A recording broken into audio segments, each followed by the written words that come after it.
press the bell icon on the YouTube app and never miss an... सभी को जय हिंद दोस्तों, आप सभी का हार्दिक स्वागत है जय हिंद रिएक्शंस पे।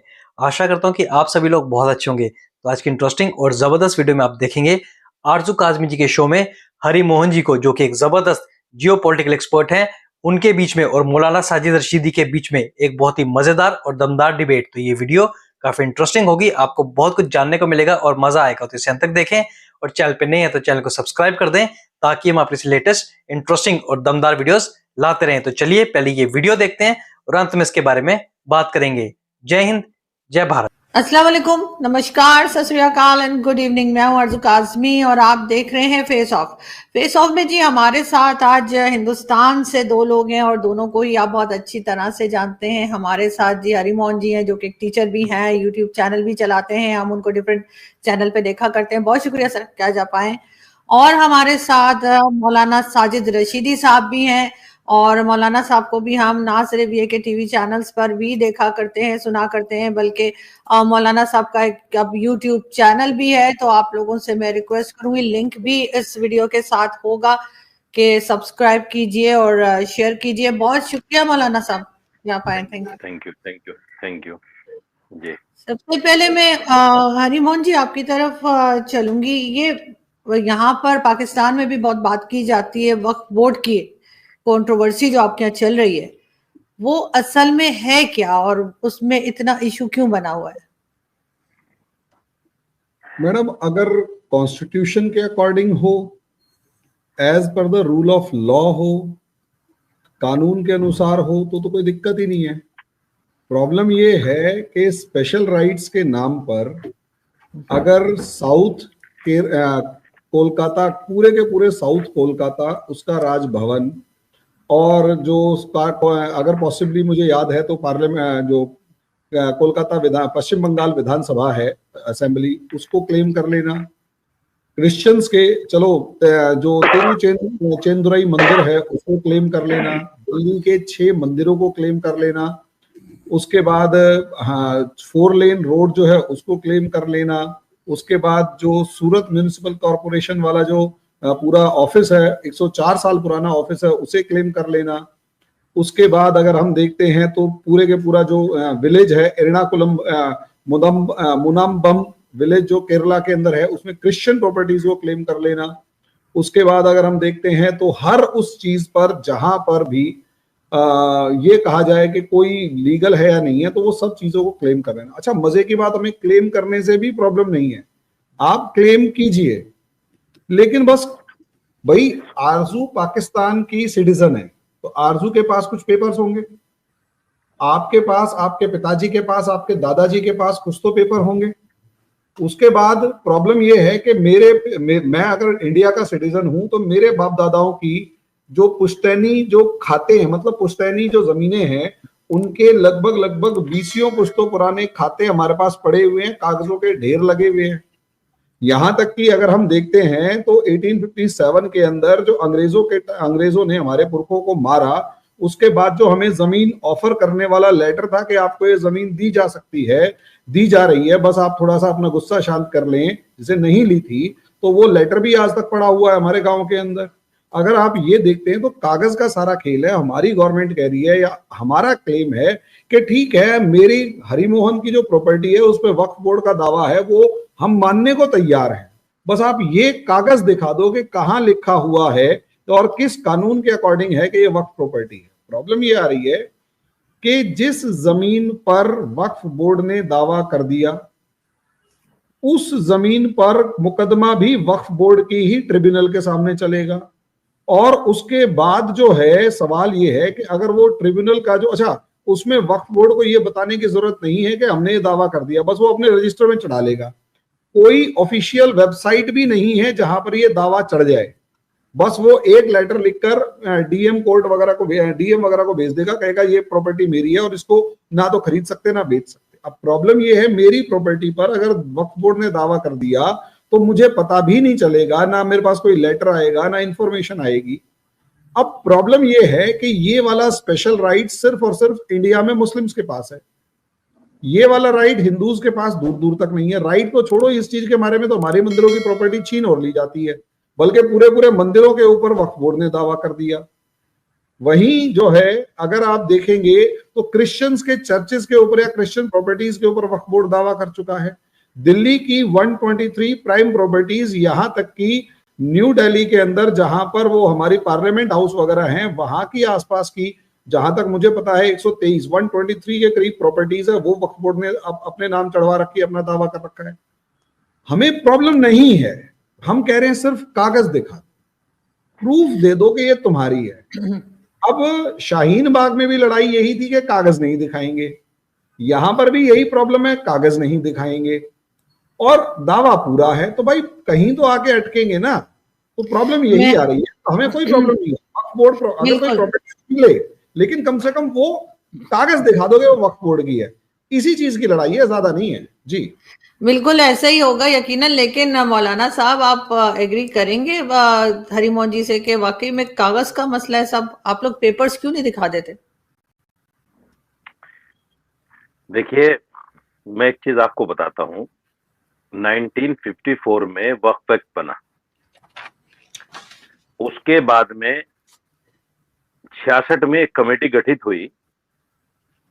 उस कमेटी ने पूरे मुल्क का सर्वे किया। जो जमीनें उस वक्त में ऐसी थी जिनका कोई वारिस नहीं था और वो मुसलमान के नाम पर प्रॉपर्टी थी, सरकार ने उन प्रॉपर्टियों को चिन्हित करके 1970 में गजट बनाया।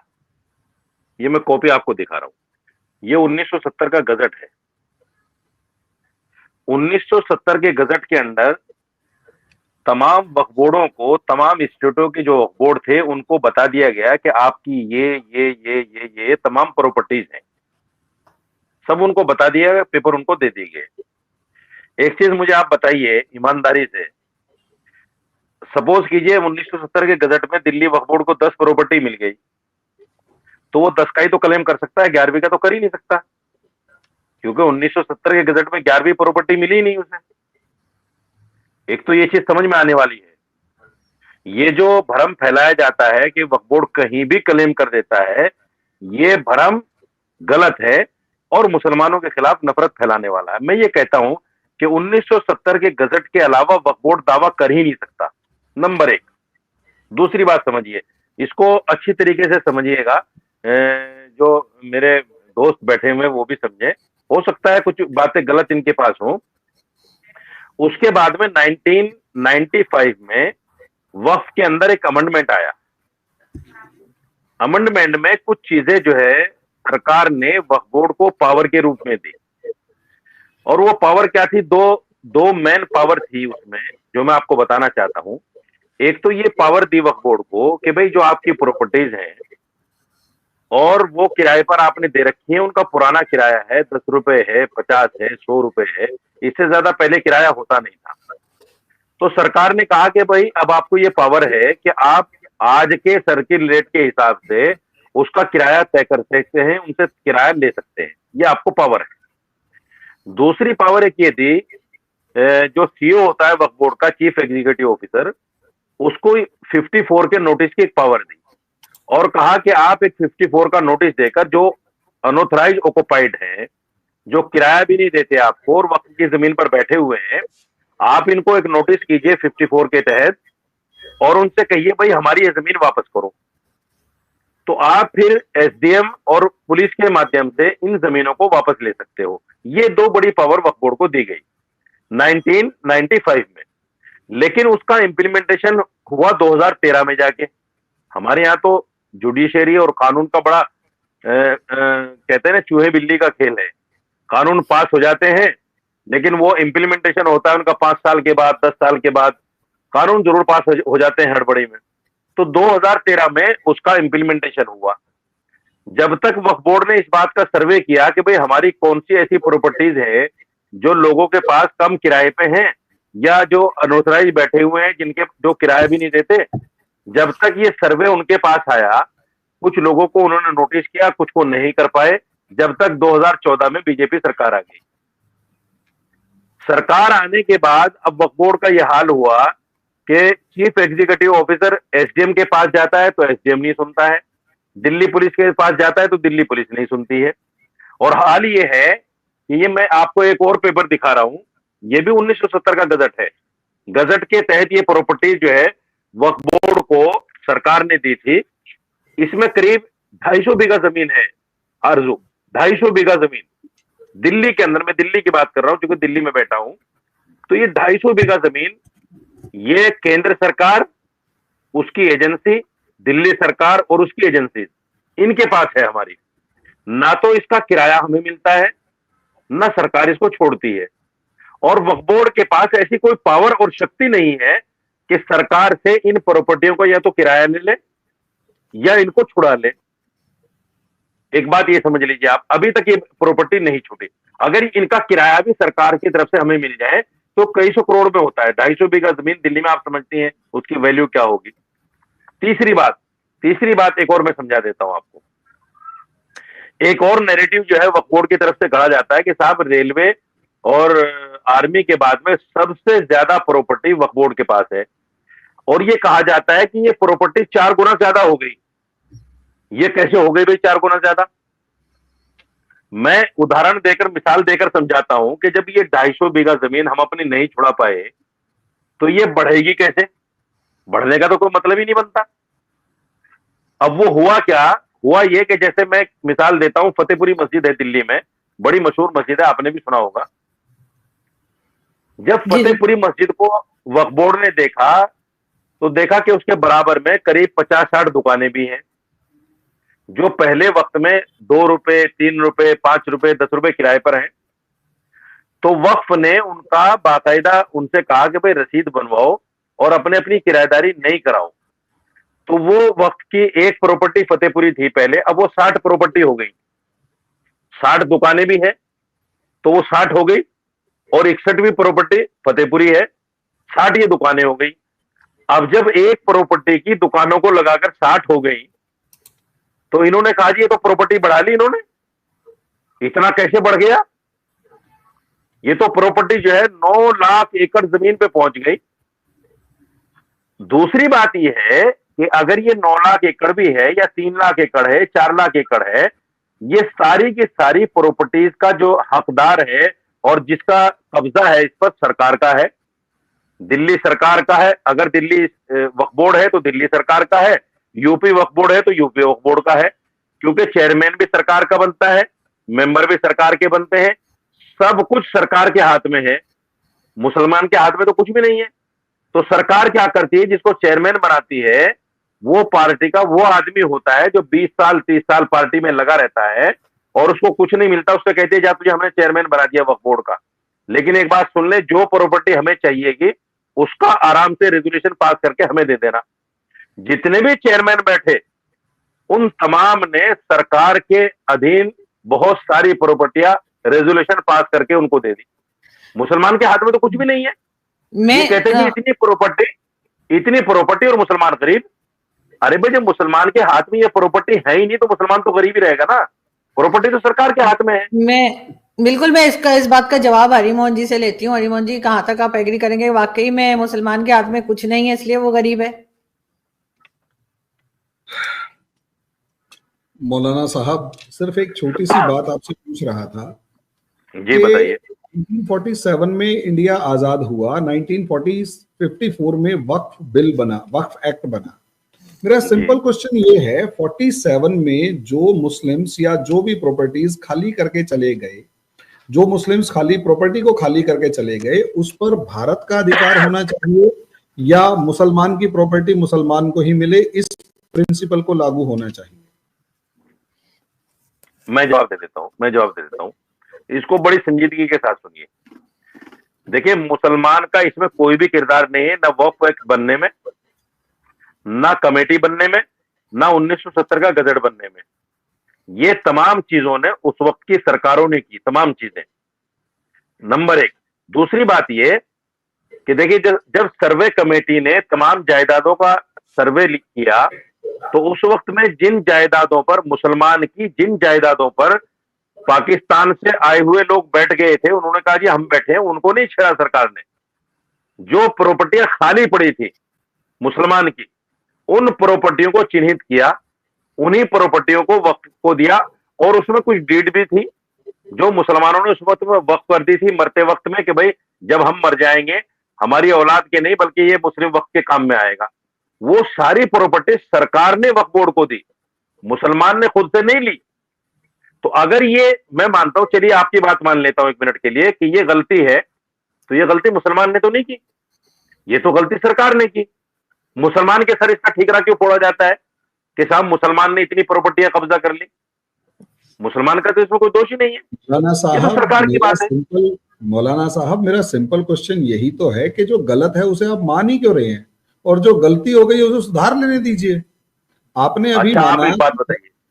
नहीं मैं आपसे चलिए, वही ठीक चीज है। पूछ रहा हूँ मौलाना साहब, एक सुनिए, सेकंड मेरी रिक्वेस्ट है कि अगर बताइए। सरकार ने 1954 में गलती करी, आप ये कह रहे हैं नेहरू जी ने गलती करी, उस हाँ। प्रॉपर्टी पे मतलब जो भी प्रॉपर्टी मुस्लिम छोड़ के गए उस प्रॉपर्टी पे इन हिंदू मतलब गवर्नमेंट का अधिकार होना चाहिए था। सरकार ने उसको खाली, जो नॉर्मल दुनिया का किसी भी देश में उसूल है वो यही कहता है कि जो भी प्रॉपर्टी है उसके ऊपर सरकार का अधिकार होता है, जो अनक्लेम्ड है, जिसे हम नजूल जमीन कहते हैं। यूपी के अंदर भी ये इशू क्रिएट हुआ, अब उसे उठाकर दे दिया गया वक्फ बोर्ड पर। 1966 में आप ये कह रहे हैं कि कोई वारिस नहीं है, वो उठाकर मतलब वक्फ एक्ट बना और 1966 के बाद ये गजेटियर में शामिल कर दिया 1970 में। ओके सर, अब प्रॉब्लम यहां ये आ रही है कि उस जमीन के ऊपर आप लोग, पहली बात कि सिंपल सा वक्फ एक्ट यही तो कह रहा है कि आप उस प्रॉपर्टी को जो भी आपके पास है उसको ऑनलाइन डिक्लेयर कर दीजिए, अपने रजिस्टर में लिखकर मत बैठिए। वक्फ एक्ट की, वक्फ प्रॉपर्टीज की एक लिस्ट बनाई जाए, उस लिस्ट को डाला जाए उस वेबसाइट पे। आपने सवाल जो है इधर उधर कर दिया, सवाल क्या है आपका? सवाल बताइए, सवाल तो फिर उसका जवाब। यही है कि साहब वक्फ जो है अपनी प्रॉपर्टीज को बताते हुए कतरा क्यों रहा है, वो वेबसाइट के ऊपर सारी प्रॉपर्टीज की लिस्ट क्यों नहीं डाल रहा, ताकि कंफ्यूजन दूर हो जाए। अब सुनिए मेरा जवाब सुनिए। देखिए महाराज, एक बात सुन लीजिए अच्छी तरह, ये कंफ्यूजन वाला मसला कुछ है ही नहीं, बिल्कुल कंफ्यूजन नहीं है इसमें। कंफ्यूजन तो इसमें बनाया जा रहा है और सियासी लोगों के थ्रू बनाया जा रहा है। आप मुझे बताइए, आपने कहा जी सरकार का अधिकार होना चाहिए प्रॉपर्टीज पर, मैं मानता हूं सरकार का अधिकार होना चाहिए, लेकिन वही सरकार अगर आपको आवंटित कर देती है तो ठीक है, मुझे आवंटित करती है तो गलत है कि मुसलमान को क्यों दे दी? ये तो कोई बात नहीं हुई भाई। अगर सरकार ने सर्वे करके कुछ प्रॉपर्टी मुसलमानों के उत्थान के लिए, मुसलमानों के आगे बढ़ाने के लिए, उस वक्त में चूंकि मुसलमान लुटा पिटा था, कम तादाद में था, मुसलमानों के उत्थान के लिए कुछ जमीनें दे दी, तो उसमें सरकार ने कोई बुरा थोड़ा ही किया। ये तो हर सरकार करती है और सरकार का कर्तव्य यही है कि देश का जो सबसे प्रथम सबसे गरीब नागरिक है उससे शुरू करे और उसको बराबर में लाके खड़ा कर दे, आपके मेरे, कि भाई ये भी आपके बराबर हो जाए। तो इसमें सरकार की गलती तो कुछ है नहीं, सरकार ने मुसलमानों के उत्थानों के लिए वो जमीन दी। दूसरी बात, अब मुझे बताइए, सरकारें बहुत जगह लोगों को फ्लैट बनाकर देते हैं, तो क्या एक आदमी का नाम मुझे बताइए जो ये कहते जी मैं तो नहीं लूंगा आपसे, ये फ्लैट बना के दे रहे हैं आप, इसमें तो दूसरे का हक है, आप उसको दूसरे को दे दीजिए। बताइए मुझे कोई ऐसा है क्या पूरे हिंदुस्तान में? अरे सरकार ने हमें जमीन दे दी, हमने उसको एक्सेप्ट कर लिया, हम उसका देख रेख फिर भी हम नहीं कर रहे हैं, फिर भी देख रेख उसका सरकारी कर रही है, सरकारी चेयरमैन बना रही है, सरकारी मेंबर बना रही है, सरकारी उस प्रॉपर्टी को खुर्द-बुर्द कर रही है। मुसलमान के हाथ में तो मेरे भाई ठेंगा भी नहीं है, कुछ भी नहीं मुसलमान के हाथ में। आप ब्लेम मुझे कर रहे हैं। मौलाना साहब, तो ब्लेम अगर कर रहे हैं तो आप ये कह दो ना कि वक्फ बोर्ड एक्ट से या वक्फ बिल से हमारा कोई लेना देना नहीं है, सरकार जाने, उसका काम जाने, तो सरकार से लड़ क्यों रहे हैं? अच्छा, ये कौन सा सवाल हो गया आपका? लेना देना नहीं तो सरकार कर लेगी, नहीं लड़ क्यों रहे हैं? सुनो मेरे, फिर अजीब बात कह रहे हैं आप। एक बात बताइए, सरकार ने जब वक्फ बोर्ड को वक्फ को प्रॉपर्टीज दे दी, हम ये मांग करते आ रहे हैं शुरू से कि भाई ये हमारी जो प्रॉपर्टीज हैं सरकार इसको छोड़े, जैसे गुरुद्वारा प्रबंधक कमेटी है हम तो उस तरह चलाना चाहते हैं इसको, लेकिन सरकार नहीं छोड़ रही है। इसके लिए हमने PIL भी डाली, हम सुप्रीम कोर्ट तक गए, इस पर कोई अभी तक फैसला नहीं हुआ। हमने तमाम जगह इसकी गुहार लगाई, भाई जब हमारी प्रॉपर्टी है, ये मुसलमानों की प्रॉपर्टी है, तो मुसलमानों को क्यों नहीं दी जाती है? मुसलमानों को दे दो, मुसलमान अपने हिसाब से चलाएंगे इसको, मुसलमानों को उत्थान करेंगे अपने हिसाब से। यहां तो क्या हो रहा है मेरे भाई, आप उसको समझिए, इन प्रॉपर्टी से गरीबों का नहीं, अमीरों का भला हो रहा है। अब मैं एक मिसाल देता हूं आपको, और ये सच्ची बात है। सुन, नहीं, अमीर मुसलमानों का नहीं, अमीर मुसलमानों के साथ साथ अमीर हिंदुओं का भी। अब आपको बड़ा अजीब सा लगेगा ये, सुनिए कैसे होगा। देखिए, आप कहेंगे साहब ये तो बड़ी अजीब सी बात कह दी आपने कि अमीर हिंदुओं का इस प्रॉपर्टी से फायदा। 2002 के अंदर बताता फिर रहा है अभी, मैं हमारे बता मंदिरों सर, पर भी क्लेम होने लग गए हैं। अच्छा सर सुन तो लीजिए, सर सुन तो लीजिए। 2002 में एक घटना घटी मुंबई के अंदर। एमए अजीज उस वक्त वक्फ बोर्ड के चेयरमैन थे वहां। अंबानी साहब ने 4560 वर्ग गज जगह एमए अजीज से 22 करोड़ उसको इनलीगल तरीके से देके वो जगह ले ली, और उसने एक रेजोल्यूशन पास करके वो जगह अंबानी साहब को दे दी। ये मैं आपको फैक्ट बता रहा हूं, हवा में बात नहीं कर रहा हूं। आप मुंबई हाई कोर्ट में जाके सारे पेपर निकलवा सकते हैं। वो उस वक्त में तो रेजोल्यूशन पास हो गया, लेकिन ये चर्चा निकल पड़ी, पब्लिक में आई। पब्लिक में आई तो 2-3 अखबारों ने, जो बड़े अखबार है, हिंदुस्तान टाइम्स है, टाइम्स ऑफ इंडिया है, इस तरह के जो अखबार है, उनमें ये खबर छपी कि भाई इस तरीके से एमए अजीज से ये इतनी जगह अंबानी ने ले ली। उस पर चर्चा हुआ। चर्चा होने के बाद कुछ लोग जो है हाईकोर्ट चले गए, मुंबई हाईकोर्ट। मुंबई हाईकोर्ट जब लोग गए तो मुंबई हाईकोर्ट ने एक कमेटी उस पर बनाई, एक सर्वे कमीशन बनाया कि भाई आप सर्वे करके हमें बताओ क्या वाकई ऐसा हुआ है या सिर्फ हवा में बात है। तो सर्वे कमीशन ने एक रिपोर्ट दी कोर्ट को जाके और कहा कि साहब हाँ ये डील हुई है, लेकिन ये डील इल्लीगल है। कोर्ट ने पूछा भाई इल्लीगल कैसे है, तो उन्होंने बताया कि इल्लीगल ऐसे है कि बोर्ड का जो भी रेजोल्यूशन तय होता है वो 1/3 मेजोरिटी से पास होता है। यानी अगर 10 मेंबर हैं बोर्ड में तो कम से कम 6 तो होने चाहिए, यानी आधे से ज्यादा कम से कम। और ये जो डील हुई है अंबानी साहब की, ये डील सिर्फ 5 आदमियों के उसमें हुई है, 5 आदमियों के साइन है उस डील पर। तो कोर्ट ने उस डील को इल्लीगल मान लिया। इल्लीगल मानकर उस पर केस शुरू हो गया, और केस शुरू होने के बाद अब ये मामला इतना पक गया है, हो सकता है मुंबई हाई कोर्ट कभी भी उसका ये फैसला दे दे कि साहब ये वक्फ बोर्ड की जमीन है, इल्लीगल तरीके से ली गई है। मतलब तो मुकेश अंबानी का घर गिरा देंगे। तो मुकेश अंबानी के घर के तो चलो गिर जाए भाई, वो ठीक है। अच्छा सुन तो लीजिए, कोई दिक्कत नहीं है।